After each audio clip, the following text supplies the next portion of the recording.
Buenas tardes. Quiero agradecer a todas y todos aquellos que nos acompañan en esta jornada de reflexión, tanto de manera presencial como a través del streaming.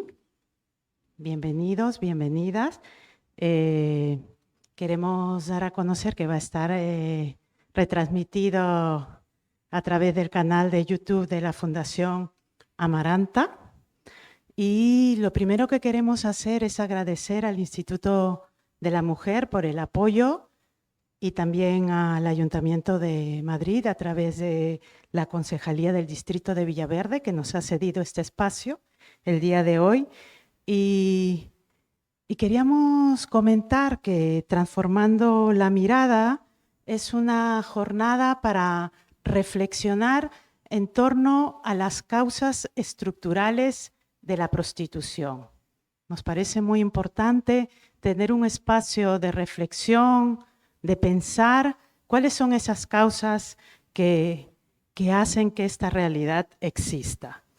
Estamos convencidas desde Amaranta de lo importante de tener estos espacios de sensibilización y de encuentro.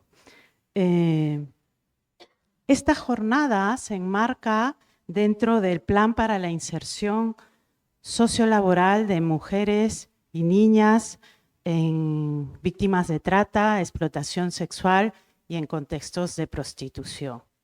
Y está siendo realizado, ejecutado este trabajo por la obra social Adoratrices y por la Fundación Solidaridad. Desde la investigación, lo que son estas causas estructurales de la prostitución.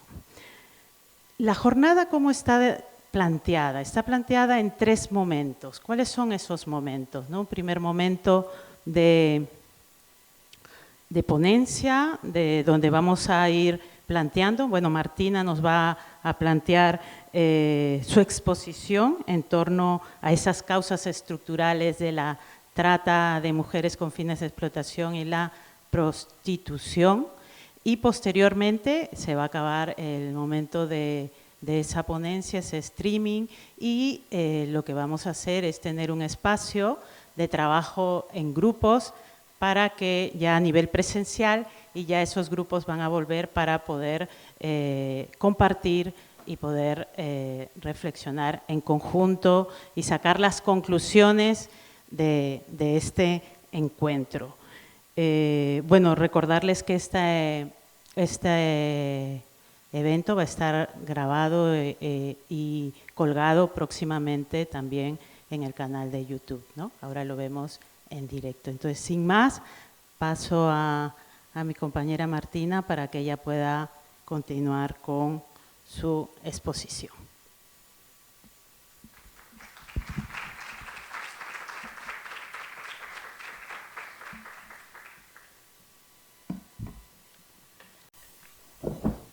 Bueno, yo voy a hablar sentada porque me resulta más cómodo con los papeles y todo esto.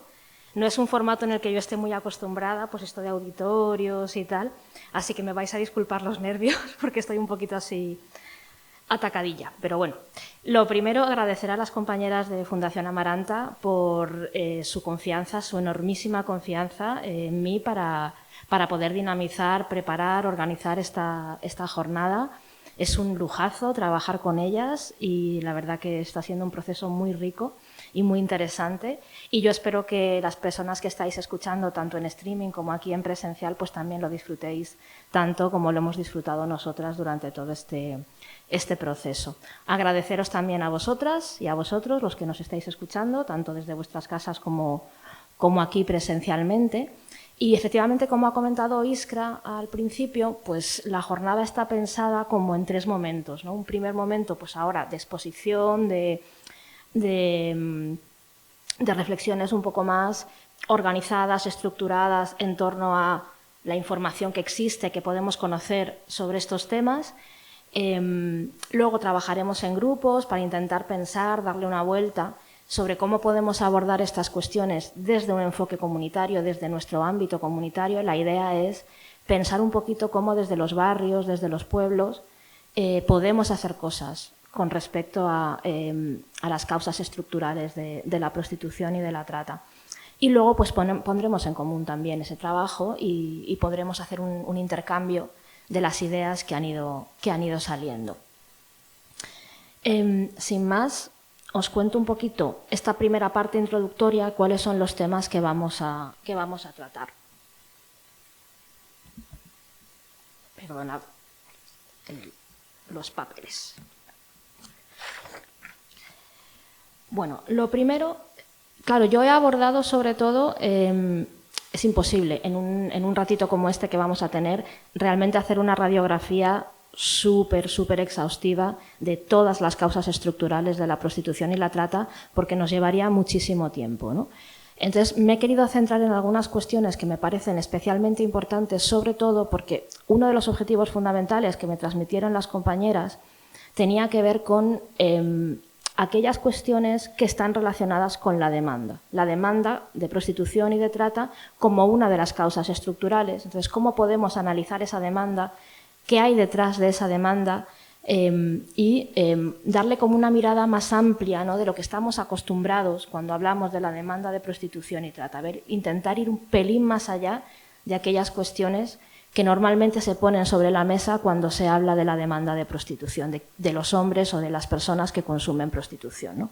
Entonces, por eso me parecía importante algo que atraviesa todo este tema, que tiene que ver con las diferentes situaciones de discriminación y, en particular, la discriminación de género que viven las mujeres que están en contextos de prostitución o que son víctimas de trata o explotación sexual, y que está en la base de muchas de las situaciones que ellas viven y que también está en la base de la demanda de prostitución. Eso no lo podemos olvidar, ¿no? A partir de ahí podremos aterrizar un poquito más en quiénes son las personas que consumen prostitución y cuáles son las motivaciones que hay detrás de ese consumo, ¿no? Y eso nos va a llevar a reflexionar un poquito más sobre uno de los elementos fundamentales que están justamente en esas motivaciones para el consumo de prostitución, que tiene que ver con esa construcción hegemónica, esa construcción tradicional de la manera de ser hombre, de la masculinidad, que de alguna manera también es lo que explica todas estas cuestiones, ¿no? Pero dándole una vuelta. No es solamente lo que tenemos, pero también la idea de cómo podemos construir algo nuevo. ¿Qué vuelta podemos darle a esa idea de masculinidad para trabajar desde otros lugares en el abordaje de la demanda del consumo de prostitución, ¿no? Cuando hablamos del machismo, de la discriminación, no podemos perder de vista de que en el mundo en general se producen, en todos los países, en todos los lugares, muchas situaciones de desigualdad, muchas situaciones de discriminación, ¿no? Y que es algo que está presente en el día a día de muchísimas personas y que está en la base también de que muchas mujeres acaben recurriendo a la prostitución o acaben en situaciones de trata. Y por eso es tan importante analizar lo estructural de las situaciones de discriminación que viven las mujeres. Y el género es la principal, o tal vez la que más nos interesa abordar cuando hablamos de prostitución. Para hablar de género tenemos que entender lo estructural, lo sistémico, que es la discriminación de género. Para ello, no podemos hacerlo más desde un enfoque feminista, y utilizamos una definición, que es la definición de patriarcado, que yo creo que nos sirve muy bien para entenderlo como sistema, justamente como estructura, ¿no? El patriarcado es un sistema social, un sistema que genera una situación desigual, una situación de superioridad en donde los hombres quedan por encima, socialmente hablando, de las mujeres, ¿no?, en una posición de dominio, de superioridad.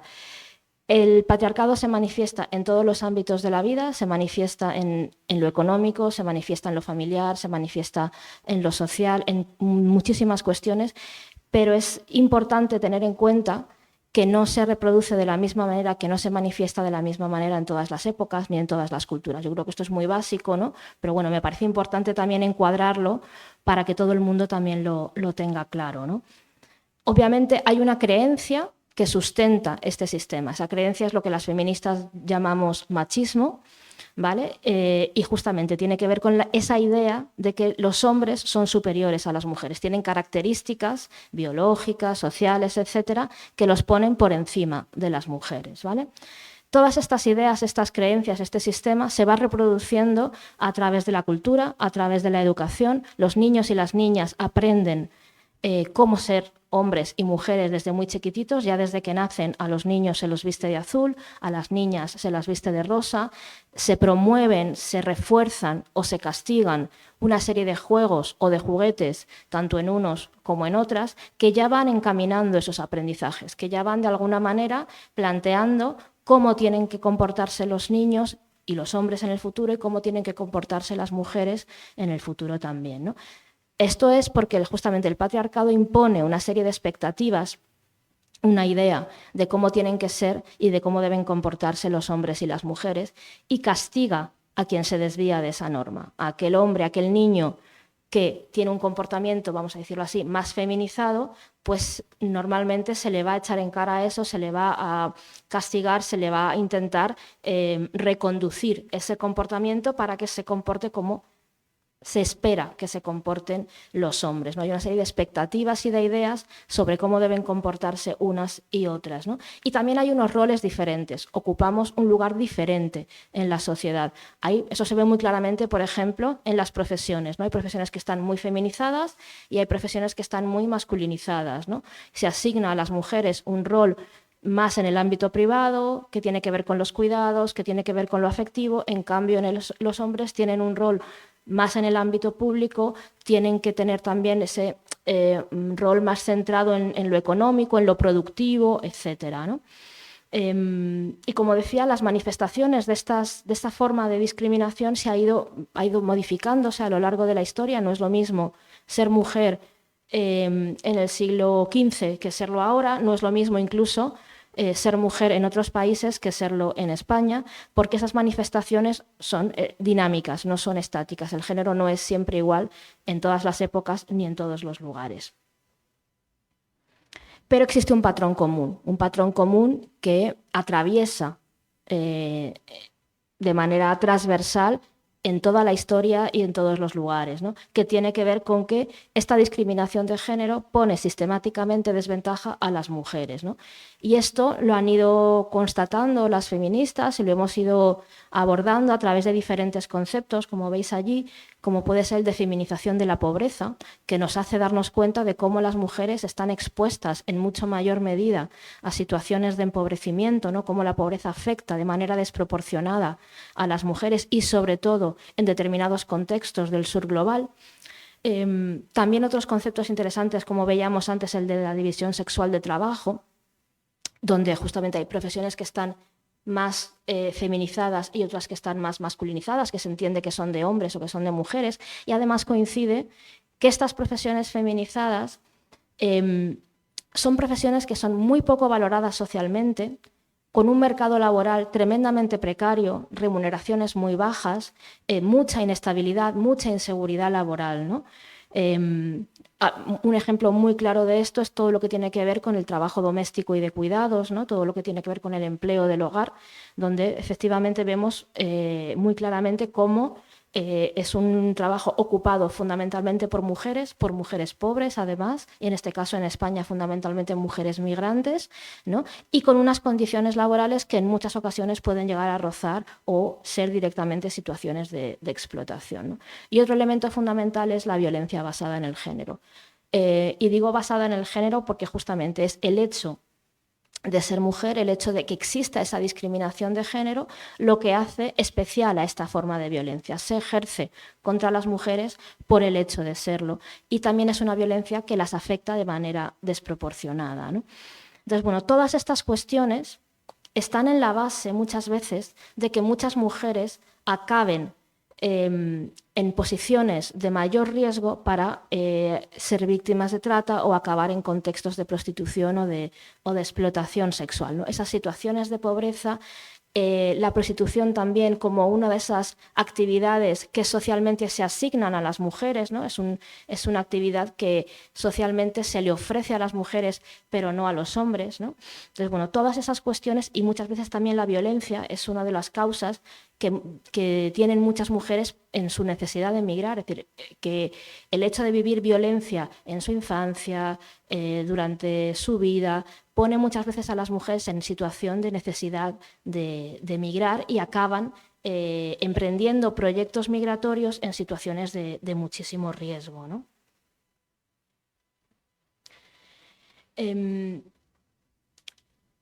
Pero otra cuestión en este sentido que no podemos olvidar es que justamente si hablamos de violencia basada en el género, ya no solamente es que la violencia basada en el género esté en el disparadero de las situaciones que viven muchas mujeres, ¿no? Sino que ella misma en sí misma es una forma de violencia.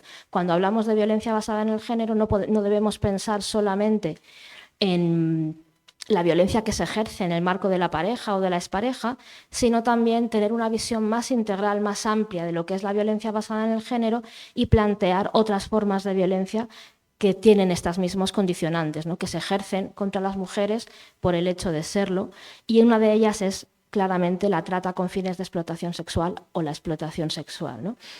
Pero cuando hablamos de cómo el género afecta o atraviesa las situaciones de trata, si ampliamos un poquito la mirada, nos vamos a dar cuenta de que no hablamos solamente de la trata con fines de explotación sexual, sino que hay otras formas de trata en las que la discriminación de género también opera, poniendo a las mujeres en una posición particular, ¿no?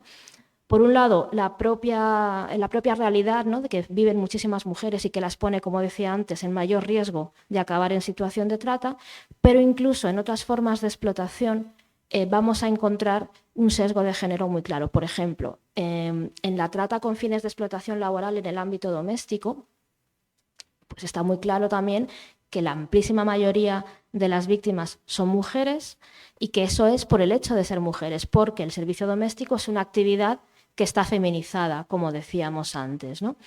Además de todo esto, pues por ejemplo, incluso también cuando hablamos de otras formas de trata como la agricultura, la explotación en la agricultura, vamos a ver que las mujeres y los hombres ocupan lugares diferentes en la actividad agrícola, ¿no? Las mujeres fundamentalmente son explotadas en la recogida de determinados frutos o determinadas verduras especialmente delicados, o también en aquellas tareas que son se realizan a posteriori, ¿no? Todo el procesamiento, el envasado, etcétera, de esos productos agrícolas, y los hombres van a realizar siempre esas tareas que se consideran más duras, menos delicadas, ¿no?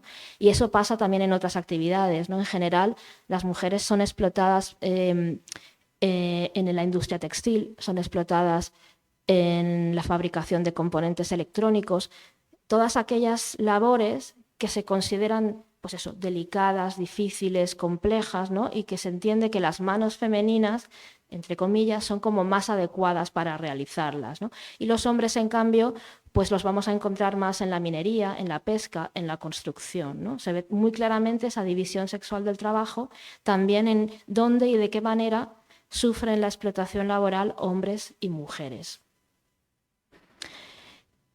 Lo que pasa es que no podemos perder de vista, como decíamos antes, ¿no?, que más allá de la discriminación de género hay otras situaciones, hay otras realidades que atraviesan la vida de las mujeres, ¿no?, y que las colocan también en posiciones de mayor vulnerabilidad, ¿no? Y por eso nos parece especialmente importante hablar de la interseccionalidad. La interseccionalidad como un concepto que surge desde el feminismo antirracista y decolonial y que intenta plantear cómo estas discriminaciones están interconectadas. Vamos a ir mucho más allá de lo que se ha llamado en otras ocasiones doble discriminación, porque no se superponen. Esas formas de discriminación no se suman, no se superponen, sino que se entrecruzan, ¿no?, como podéis ver en el gráfico, ¿no? No es lo mismo ser una mujer blanca, heterosexual, de clase acomodada, con estudios en España, ¿no?, que ser una mujer migrante, racializada, sin estudios, empobrecida, ¿no? Todas esas cuestiones se entrecruzan, interseccionan entre sí y generan situaciones únicas, que son diferentes entre cada una de las mujeres. Y esto nos permite, un abordaje interseccional, un análisis interseccional, nos permite ser mucho más conscientes, tener una foto mucho más clara de cuál es la realidad que viven muchísimas de las mujeres que están en España, por ejemplo, ejerciendo prostitución o que pueden ser víctimas de trata o de explotación sexual, ya que en muchas de ellas vamos a ver que confluyen muchísimos de estos ejes de opresión, ¿no? Vamos a ver que son mujeres fundamentalmente que provienen de entornos empobrecidos, de extractos sociales bajos, muchas de ellas pueden ser racializadas, como decía, provienen de países que han sido previamente colonizados, ¿no? También la discriminación o la dominación colonial ejerce un rol muy importante en todas estas cuestiones, ¿no? Muchas de ellas pueden estar en situaciones administrativas irregulares. Bueno, pues todo esto genera situaciones muy complejas de discriminación que hacen que las posibilidades que tienen estas mujeres, las opciones que se le ofrecen a estas mujeres, muchas veces sean mucho más limitadas de las que podemos tener muchas de nosotras.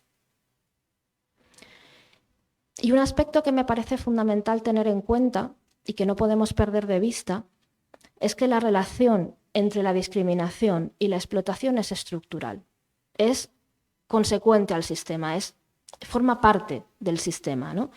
Esto tiene que ver con pues, entender cómo la discriminación ha estado presente a lo largo de la historia en diferentes maneras, no solamente la discriminación de género, la discriminación racial, la discriminación de clase, etcétera, ha estado presente siempre, ¿no? A lo largo de la historia, cómo el sistema ha ido reproduciendo y manteniendo a lo largo de la historia, ¿no? Estas formas de discriminación y cómo actualmente incluso la economía y la política mundial siguen esforzándose por mantener estas jerarquías sociales, ¿no?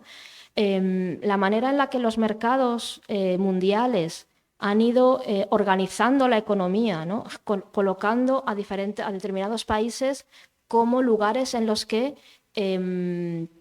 se fabrican todas las cosas, ¿no? A través de la deslocalización de la producción, ¿no?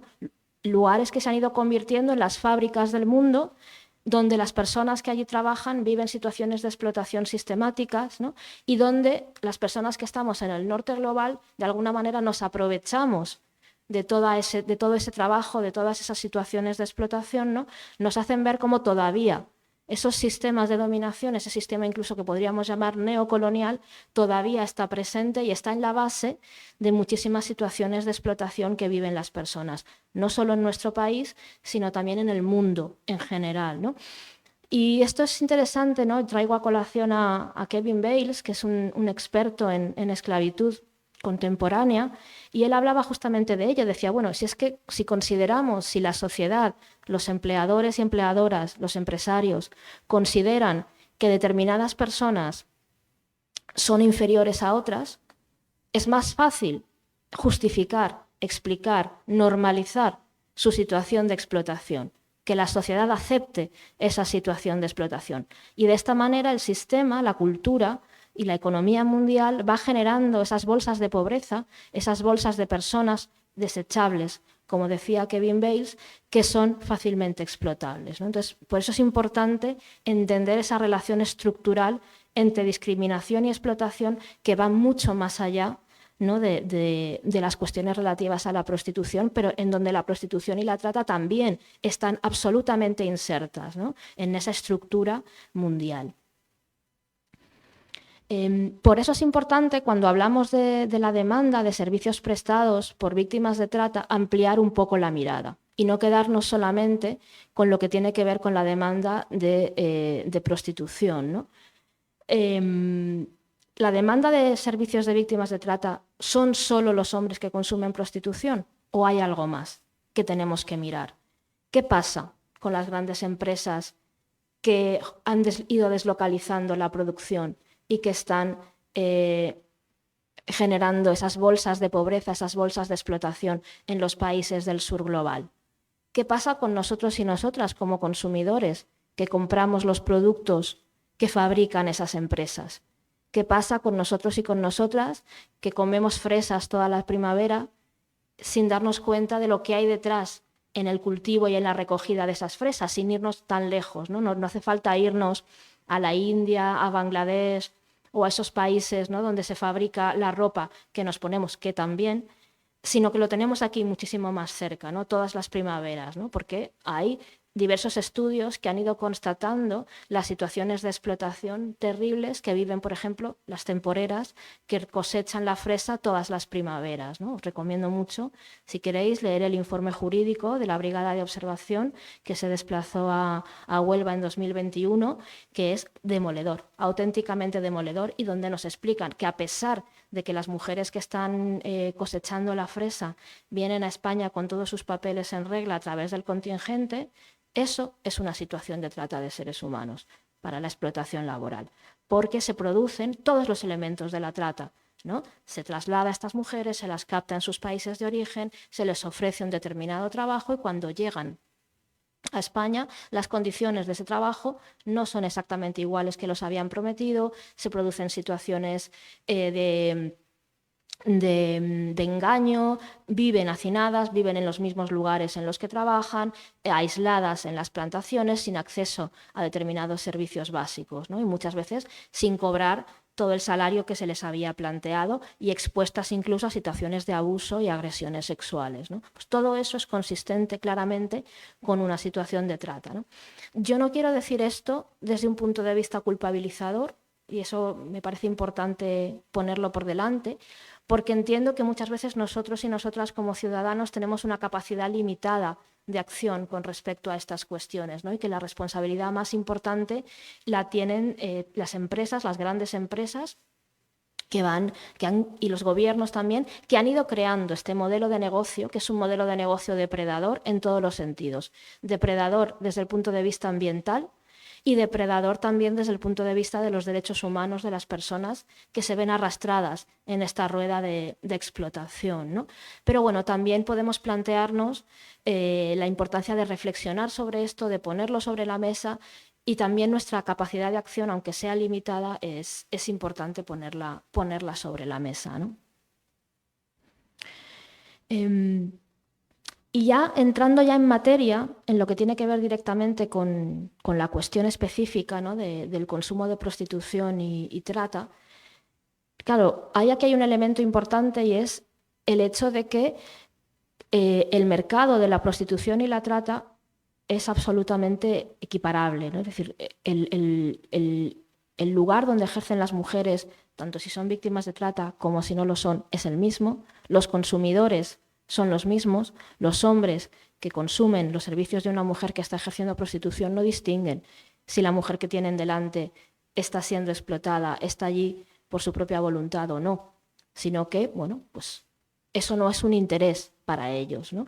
Y muchas veces también, aunque puedan tener un cierto interés en averiguarlo, hay una cierta intención por parte de las mujeres, entre comillas, de disimular determinadas situaciones, muchas veces por miedo a las represalias, por miedo a perder su sustento. Es decir, se suele hablar, ¿no?, de que las mujeres que están en contextos de prostitución suelen performar, suelen hacer como una actuación, ¿no?, de lo que suelen llamar la puta feliz, muy entre comillas, ¿no?, porque, bueno, pues eso es una idea, un mito que se ha extendido socialmente y que los hombres que consumen prostitución también compran ese mito cuando están con una mujer, ¿no?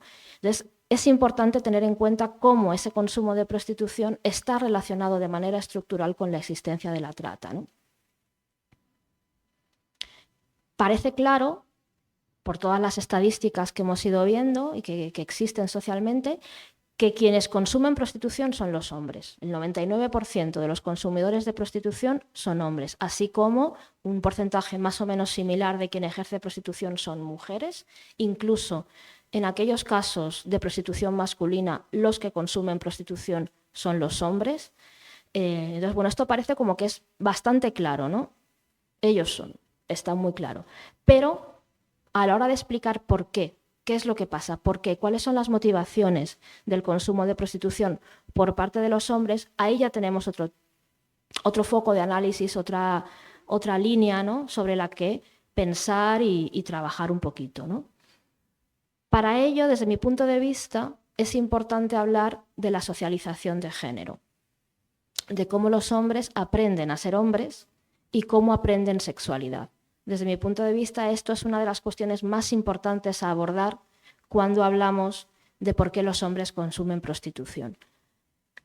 Un elemento fundamental que se aprende durante la socialización de género es el de los privilegios. Una manera muy clara, un ejemplo muy claro de cómo los hombres aprenden que tienen privilegios, lo vemos, por ejemplo, en los patios de los colegios todos los días, cuando los niños ocupan el centro del patio, las canchas, ¿no? Y la mayor parte del terreno del patio con el juego del deporte, el fútbol fundamentalmente, y las niñas, en cambio, están en las esquinas hablando, ¿no? Y desplazadas de alguna manera de ese centro.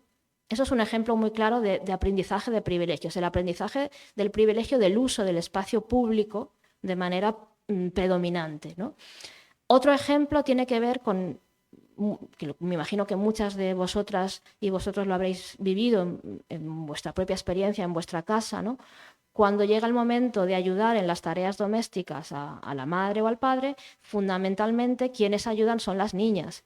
Los niños, en cambio, pueden dedicarse a estudiar, a jugar, pero las niñas tienen esa responsabilidad, se les asigna esa responsabilidad de ayudar a la madre fundamentalmente en las tareas domésticas. Entonces, así se va aprendiendo que mi posición como hombre es preponderante con respecto a la posición de aquella como mujer, ¿no? Y uno de los aprendizajes fundamentales de privilegio, uno de los privilegios fundamentales que tienen los hombres, tiene que ver con el acceso al cuerpo de las mujeres. Y ese acceso, desde mi punto de vista, se realiza de manera reglada, organizada socialmente, estructurada socialmente, con unas normas, con unos parámetros determinados, a través de dos instituciones sociales que son el matrimonio, donde el acceso es a un único cuerpo, al menos en nuestra sociedad occidental, ¿no? Un único cuerpo de una única mujer, y la prostitución, donde el acceso es colectivo. Los hombres pueden acceder a varios cuerpos de mujeres, ¿no? Incluso, yendo más allá, podríamos decir que también existe un acceso no reglado al cuerpo de las mujeres cuando hablamos de la violencia sexual. La violencia sexual, al igual que la prostitución, está socialmente legitimada. Por más que se hayan ido planteando leyes, haya habido movilizaciones, las feministas estemos cuestionando la existencia y la legitimidad de esa violencia, pero en el fondo, al final se entiende como algo que existe socialmente, como un derecho muchas veces de los varones, ¿no? Todas estas ideas sobre los privilegios, sobre el acceso al cuerpo de las mujeres y en particular con respecto a la violencia sexual y a la prostitución, están basadas en mitos sobre la sexualidad masculina, en mitos y en ideas erróneas y en ideas patriarcales sobre la sexualidad masculina. Una de estas ideas es que la sexualidad masculina es algo irrefrenable, que no se puede contener, a lo que hay que dar salida, ¿no? Y la otra tiene que ver con la idea de la sexualidad masculina como una necesidad y de ahí también como un derecho que hay que satisfacer.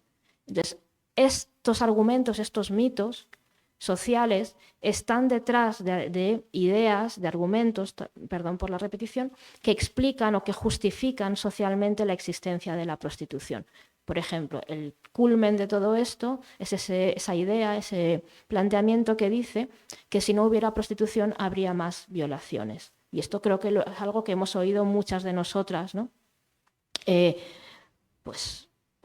grupos, ¿no? Y que es un argumento que se plantea muy habitualmente, ¿no? Pues todos estos son ideas erróneas sobre la sexualidad masculina, son aprendizajes también que los propios hombres hacen sobre cómo es su sexualidad. Y en ese aprendizaje de cómo es su sexualidad también juega un papel muy importante la pornografía. La pornografía como un imaginario violento, denigrante hacia las mujeres, ¿no? Las prácticas sexuales que se pueden ver en la pornografía son prácticas sexuales tremendamente genitalizadas, denigrantes y violentas hacia las mujeres, donde se nos pone como receptoras pasivas de ese placer masculino. El objetivo de la relación sexual en la pornografía no es el disfrute compartido, sino el placer exclusivamente masculino, ¿no? No podemos perder de vista que el acceso a la pornografía está siendo cada vez más precoz. Hay estudios actualmente, en concreto del profesor Lluís Ballester de la Universidad de Baleares, que sitúan el primer contacto con la pornografía a los 8 años de edad. Los niños muy chiquititos ya están entrando en contacto con la pornografía. Y si esto lo ponemos en relación con otra realidad, que es que no existe prácticamente educación sexual y afectiva en casi ningún contexto, ya no solamente en los colegios e institutos, sino incluso las propias familias muchas veces no tienen herramientas para abordar con sus hijos e hijas el aprendizaje de la sexualidad y de la afectividad de una manera positiva. Bueno, pues esto hace que la pornografía muchas veces se convierta en el único medio por el cual los chicos y también las chicas aprenden sobre sexualidad, ¿no? Y eso justamente hace que ese aprendizaje sea un aprendizaje tremendamente desigual, tremendamente violento, tremendamente nocivo.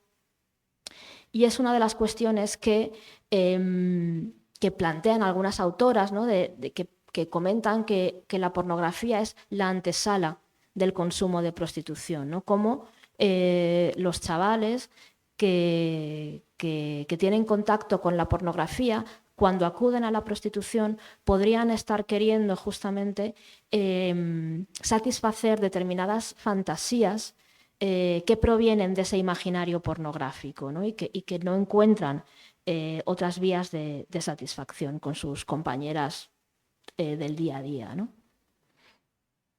Ahondando un poquito más y sobre todo pues, desde un punto de vista también relacionado con la juventud, ¿no? También vemos cómo muchos chicos plantean que la prostitución es una forma más de ocio, ¿no? El acabar en la noche de juerga consumiendo, ¿no? Prostitución es una alternativa que está sobre la mesa y que no genera ningún problema para muchos de ellos, ¿no? Otro elemento que está allí como motivación para el consumo de prostitución tiene que ver con la posibilidad de conseguir sexo fácil, rápido, sin consecuencias. Fácil y rápido en el sentido de que, y estas son palabras textuales que dicen los chicos cuando hablan de estas cosas, ¿no? Me ahorro pagar copas, me ahorro el ligoteo. Es decir, se pueden quitar de en medio todo ese trabajo de cortejo previo que requiere una relación sexual consensuada con una compañera de su contexto, ¿no? De su entorno, ¿no? Y también, otra cosa importante, sin consecuencias. No me preocupo de lo que pasa después, no me preocupo de la relación afectiva que se pueda generar después de esa relación sexual, ¿no? Eso no me importa, no me interesa, me lo ahorro. Entonces, bueno, esto es uno de los elementos, ¿no? que algunas estudiosas están planteando como motivaciones para el consumo de prostitución. Yendo un poco más allá también, hay otras autoras que hablan, ¿no? Y sobre todo en la actualidad, donde el rol de los hombres y las mujeres está cambiando tanto, donde las mujeres hemos transformado nuestra manera de estar en el mundo, hemos adquirido también una preponderancia en el ámbito público que antes no teníamos, hemos empezado a cuestionar determinadas formas de relación de pareja, etcétera. Y donde los hombres no han hecho en la misma magnitud ese trabajo de transformación como género ni personalmente, pues hay algunas autoras que plantean que la prostitución es un lugar donde ellos pueden seguir recreando esa masculinidad tradicional, es un refugio para los hombres para poder seguir recreando ese rol masculino tradicional que se basa en la dominación, se basa en el poder, etcétera, ¿no? Y donde ellos se sienten como más recogidos en ese sentido, porque no encuentran fuera a lo mejor esa posibilidad de sentirse tradicionalmente hombres, ¿no? Incluso hay algunas autoras que van incluso más allá en esta misma línea, ¿no? Y plantean que la prostitución es un ejercicio de poder en sí mismo y que lo que los hombres consumen cuando están con una mujer que ejerce prostitución no es sexo, ni es lo que más les importa el sexo, sino el poder, sino la posibilidad de ejercer ese poder, ese dominio sobre una mujer a la que ellos pagan, ¿vale? Entonces, bueno, todas estas cuestiones tienen que ver con una construcción de cómo ser hombre, con cómo los hombres, pues por un lado aprenden, pero cómo también desarrollan, cómo en el día a día despliegan ese ser hombre, esa manera de ser hombre, ¿no? Entonces, a partir de ahí, la pregunta que nos surge cuando hablamos de cómo podemos abordar la demanda de consumo de prostitución, cómo podemos desincentivar, cómo podemos contribuir a que los hombres se replanteen estas cuestiones, ¿no? Pues la primera pregunta es si realmente es posible esto, si pueden o no los hombres, ya no solamente en lo que tiene que ver con la prostitución, sino en general, pueden contribuir a construir una sociedad más igualitaria, ¿no? Bueno, pues hay mucha gente que dice que sí, y que esto es tremendamente importante. Contar con los hombres en el proceso de construcción de una sociedad más igualitaria es fundamental, ¿no? Esto lo ha dicho desde la Conferencia Internacional de Beijing en el año 95, pues se lleva diciendo muchísimo tiempo. Los diferentes planes de igualdad, tanto a nivel estatal como a nivel autonómico, lo están planteando. Muchísimas investigadoras e investigadores están llamando la atención sobre la importancia de esto, ¿no? Sobre que los hombres deben asumir su responsabilidad en áreas fundamentales donde su manera de ser hombre está afectando a los derechos de las mujeres, ¿no? Áreas como la salud sexual y reproductiva, áreas como los cuidados y las tareas domésticas, o incluso la prevención de la violencia machista, ¿no? Son elementos fundamentales en donde un cambio en la manera en que los hombres son hombres, y perdón por la repetición, va a cambiar muchísimas cuestiones, ¿no? Pero claro, para eso primero tenemos que entender qué significa ser hombre. Para entender qué significa ser hombre, vamos a hablar del concepto de masculinidad hegemónica, ¿no? Primero entender que la masculinidad, al igual que la feminidad, es una construcción social. La manera en la que se es mujer o se es hombre se aprende, como hemos ido viendo, ¿no? Es algo cultural, es algo histórico, ¿no?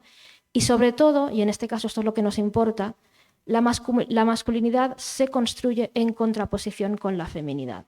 Esto ya lo decía Simone de Beauvoir. Normalmente se entiende que los hombres, el hombre es lo universal, ¿no? Lo preponderante, y la mujer es lo particular, es la otra, sobre la que se construye todo lo demás, ¿no?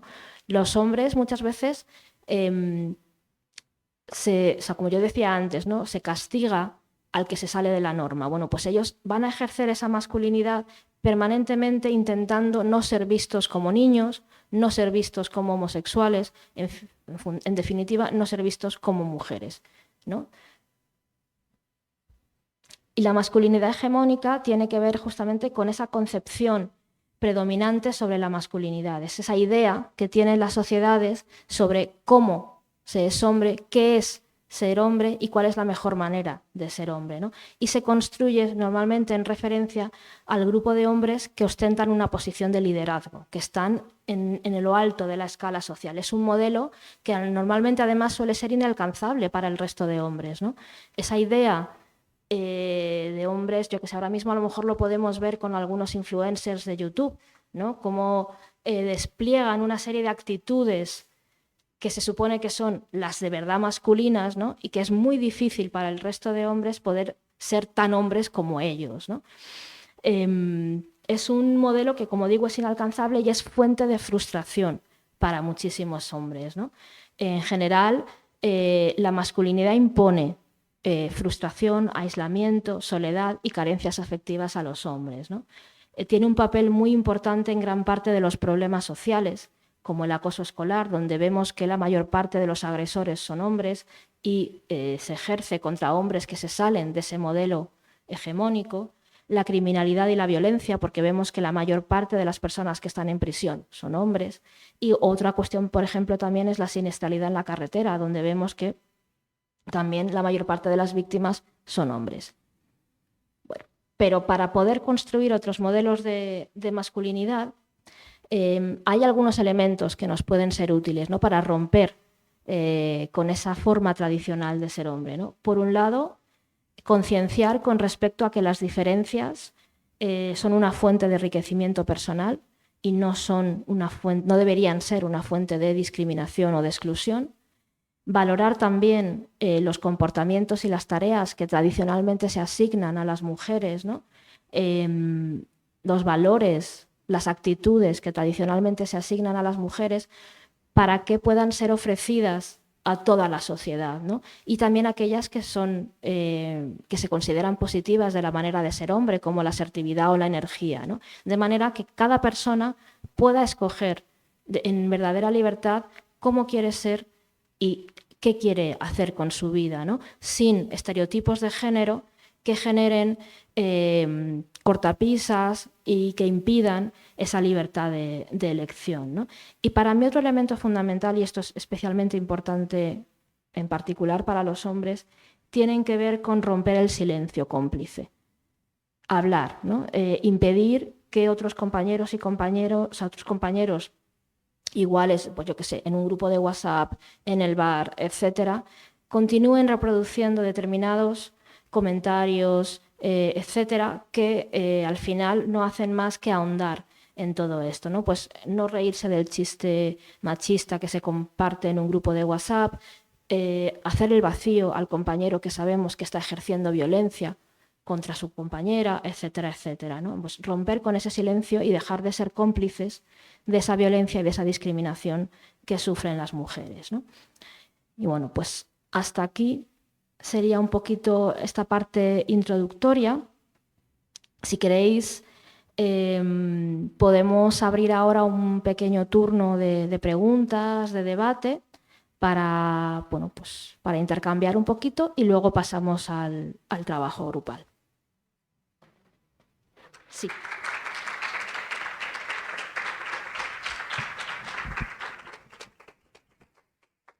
Muchas gracias, Martina. De verdad, muy interesante poder ver esas causas estructurales. Ahora simplemente quiero agradecer a todas las personas que nos han acompañado en el streaming, decirles que seguiremos con el trabajo grupal, pero no queríamos dejar de dar a conocer y recordar que próximamente en el canal de YouTube de la Fundación va a estar colgada la ponencia. Hasta luego, gracias.